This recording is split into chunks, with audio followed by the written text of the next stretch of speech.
Se você acha que dar entrada em um apartamento é impossível, talvez você não saiba que dá para fazer isso a partir de R$ 800. Então nesse vídeo a gente vai trocar uma ideia sobre como funciona essa entrada e como você pode se organizar de forma prática. Essa entrada pode ser dada parcelada ou somente à vista. A quantidade, o valor dessa entrada vai influenciar no meu processo de compra ou não? Eu posso usar o meu FGTS na minha estratégia de pagamento da minha entrada? Como que eu faço isso? E como que eu vou juntar uma grana para conseguir dar uma entrada ali para conseguir o meu AP? Fica nesse vídeo que essa vai ser a nossa ideia de hoje. A gente começa falando que tem basicamente 3 formas de você adquirir o imóvel. Ele na planta, ele pronto ou no leilão, que é um assunto que está muito em alta, que eu estou estudando um pouquinho e depois volto com um vídeo só disso para vocês. Pronto, ele exige mais ou menos ali 20% da entrada do imóvel. Então se a gente está falando de um imóvel de R$ 200 mil, você precisa ter R$ 40 mil, que é correspondente a 20% desse imóvel ali à vista.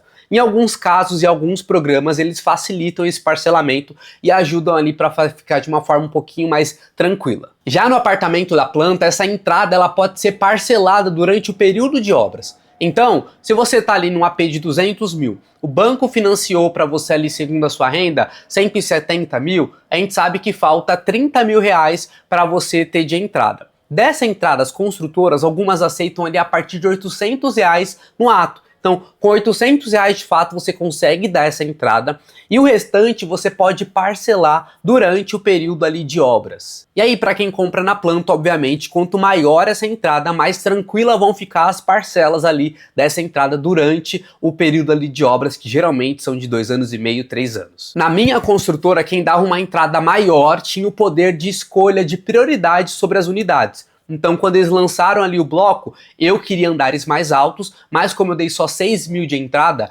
quem fez lances maiores que o meu ali em relação à entrada pôde ter prioridade para escolher essas unidades mais altas. E eu acabei ficando com o terceiro andar, mas que para mim é super tranquilo. Fábio, se desses R$ 200 mil o banco aprovou de financiamento R$ 170 mil ali para ele financiar, para eu pagar depois que ele estiver pronto, como que eu vou fazer então para ter esses R$ 30 mil, já que agora eu só tenho 800 para dar de entrada, por exemplo, e se eu fizer um fluxo muito grande com isso que sobrou, eu não vou conseguir pagar mês a mês. Você pode também usar o seu FGTS. Então, por exemplo, se você tem R$ 1.000 para dar de entrada e você tem R$ 19 mil ali no seu FGTS, que geralmente é uma grana que só pode pegar quando você é mandada embora do seu trabalho, você pode pegar essa grana e usar ele na sua entrada.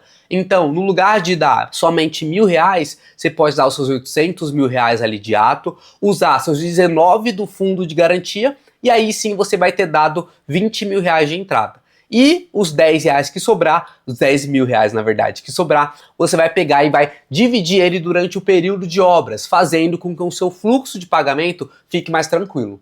Ai, Fábio, não tenho nada de fundo de garantia, que foi o meu caso. Então eu sugiro que você tente dar uma entrada um pouco maior. Então eu dei uma de R$ 6 mil e parcelei o restante ali durante 2 anos e meio. Aí ficou parcelinhas de 300 e pouco. Esse game vai mudar muito de acordo com o que o banco aprovou do seu financiamento. Então se liga só nessa dica.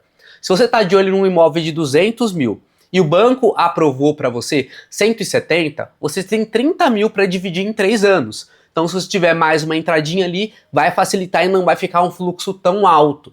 Agora, se você quer um imóvel de 300 mil e o banco financiou só 170, você vai ter a bagatela de R$ 130 mil para pagar ali durante o período de obras do AP. Nesse processo, muitas pessoas cometem alguns erros e o primeiro é justamente isso, olhar somente para o valor final do imóvel e não colocar isso no seu fluxo. Então a primeira coisa, quando a gente fala de entrada, é você entender. Você precisa ter o valor de quanto o banco aprovou do seu financiamento. Sem isso, não tem como você pensar em montar fluxo de entrada nenhum. Porque, como eu disse, se o banco de um imóvel de 200 mil aprovou só 150, você tem R$ 50 mil para pagar em 3 anos. Fica um fluxo ali um pouco mais alto. Agora, se o banco já aprovou 170, 175, fica um fluxo menor para você pagar durante esse período de obras. Então, é muito importante, além só do valor do imóvel, porque, olha, baratinho, só 200 mil. Não, você precisa entender como o fluxo vai ficar por inteiro. E o segundo erro é você tentar já juntar uma grana sem começar a se organizar para isso. Então, obviamente, toda grana guardada é bem-vinda, mas precisa ter um planejamento nisso. Você precisa entender como estão os seus gastos, como estão os seus fluxos de pagamento, quanto que está sobrando por mês para você, porque isso vai ser importante também quando você ter e cruzar essa informação com aquela do banco. Então, se o banco financiou 175 mil e você achou um imóvel de 200 mil, você tem 25 mil para pagar. Se você deu 1.000 de entrada, você tem 24 mil reais para pagar em 2 anos e meio, 3 anos. Eles vão montar um fluxo. E aí, como você vai saber se esse fluxo cabe no seu bolso ou não? Você vai ver lá se a parcela que ele fez, se eu jogo lá na minha planilha ou no meu controle financeiro, ele fica ok. Então, se por mês está sobrando, ali, você pagou tudo, custo fixo, variável, pagou cartão de crédito e está sobrando 200 reais, faz sentido você incluir uma parcela ali no seu dia a dia para você pagar durante 2 anos e meio uma parcela de 500 reais de fluxo de pagamento? Não faz, porque não vai fechar a conta. Então você vai voltar, vai organizar suas entradas e saídas, entender quanto está entrando saída ali quanto você está gastando na verdade nos custos fixos, variáveis, o que dá para dar uma enxugada, e aí sim, se está sobrando ali no final da minha conta, depois de eu pagar tudo e separar até o do meu lazer, tá sobrando ali uns 600, 700 reais, eu consigo pensar em colocar uma parcela ali de 500 reais, e aí sempre com uma sobrinha, por quê? Na maioria dos contratos tem o NCC que vai ajustando essa parcelinha aí pouco a pouco. E aí, voltando uma casinha, antes mesmo de fechar, como você vai fazer para juntar uma grana para ter pelo menos a entrada? É justamente isso. Controlar os seus gastos de entrada e saída, entender custo fixo, variável e cartão que dá para cortar ali. E o que sobrar disso, você vai se esforçar o máximo possível para ir guardando todos os meses. Então, sobrou 300 conto por mês. Já separei, apaguei todo mundo, já separei uma graninha para lazer. Sobrou 300 conto, é isso que você vai guardar. E aí, guardando essa grana 4 meses, você já tem mais de 1.000 reais para dar a entrada, que é o que você precisa ali pro seu AP. Porque tem 2 formas de a gente organizar ali e fazer grana sobrar no mês. A primeira é fechando o ralo. Então, tudo que sai, fechei o ralo, fechei aqui, vai sobrar mais. Cortei iFood, cortei blusinha da Shein, vai sobrar mais. E a segunda forma é abrindo mais a torneira. Obviamente, pra gente que tá no corre, a gente sabe que, é uma jornada já exaustiva, muitos já estudam, então colocar uma renda extra às vezes é um pouquinho mais complicado. Então, o que eu sempre indico tentar é cortar alguns custos para ver ali onde dá uma sobressalência. Se isso só não for suficiente, a gente vai precisar fazer a segunda coisa, que é abrir a torneira. E aí a gente vai, se você recebe R$ 3.500 por mês, vamos tentar buscar alguma renda extra, vender alguma coisa. E eu sempre indico, por exemplo, venda de produtos / serviços. Se você é um profissional formado já, você tem conhecimento maior já do que alguém que não é. Então, dá alguma aula, algum reforço, alguma mentoria. Se você é de administração, você pode ali encontrar alguns empreendedores e cobrar um valor mensalmente para organizar a casinha deles ali em relação ao financeiro. Então, tem algumas maneiras que a gente consegue fazer. Fábio, não sou formado em nada. O que eu indico? Durante o processo ali da minha facu, eu trampei com recreação. Eu era desenrolado, viu? E assim, dá pra você fazer festa, dá pra você fazer hotel, dá pra fazer sim uma graninha com isso de ali um job extra legal. De segunda a sexta eu tava no corre, final de sexta-feira eu viajava, que eu era um hotelzinho no interior de São Paulo, viajava, ficava sexta, sábado e domingo à noite voltava e continuava. Então eu trampava de domingo a domingo praticamente, mas foi uma forma que eu consegui ter uma rendinha extra ali para conseguir pagar todos os custos que eu tava tendo. Então, trampar com recreação é muito massa. Uma forma de você encontrar esses jobs. Procura recreação no Instagram, vai aparecer várias empresas. E geralmente elas abrem processo seletivo porque é um trampo muito rotativo. Porque como é freela, elas sempre estão precisando. Então, pode ser desde festinha ali, que as empresas fazem ali na região, ou o resort, hotel, que é o caso que eu trabalhava. Então, você pode mandar uma mensagem. Tudo bem? Como funciona o processo seletivo de vocês? Eu gostaria de participar da equipe.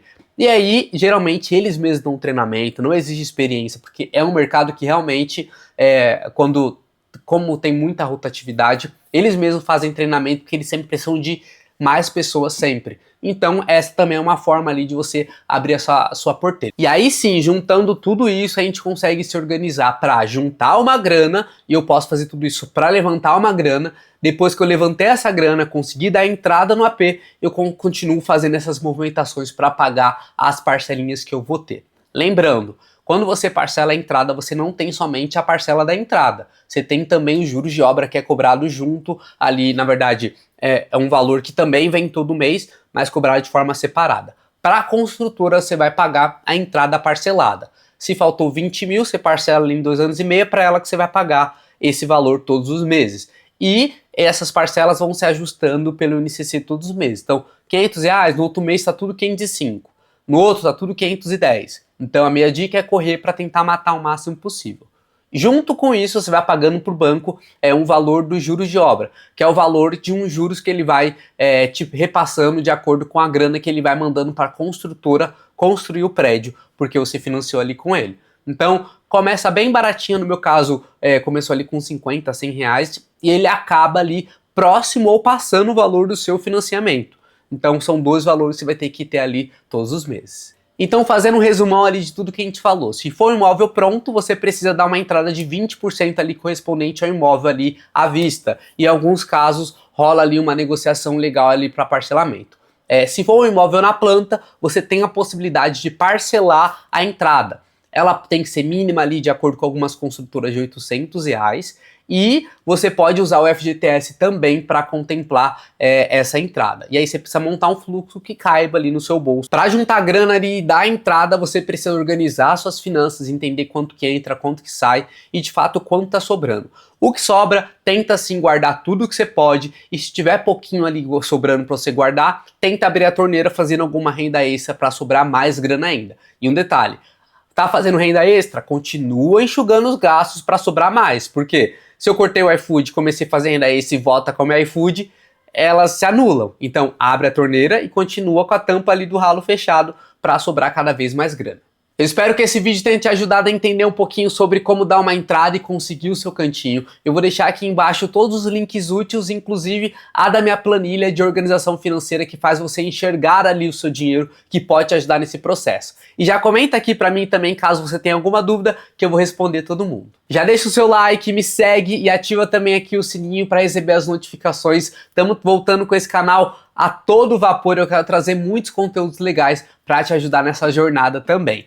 Não se esqueça, siga seus sonhos e respeite seu processo. Fui!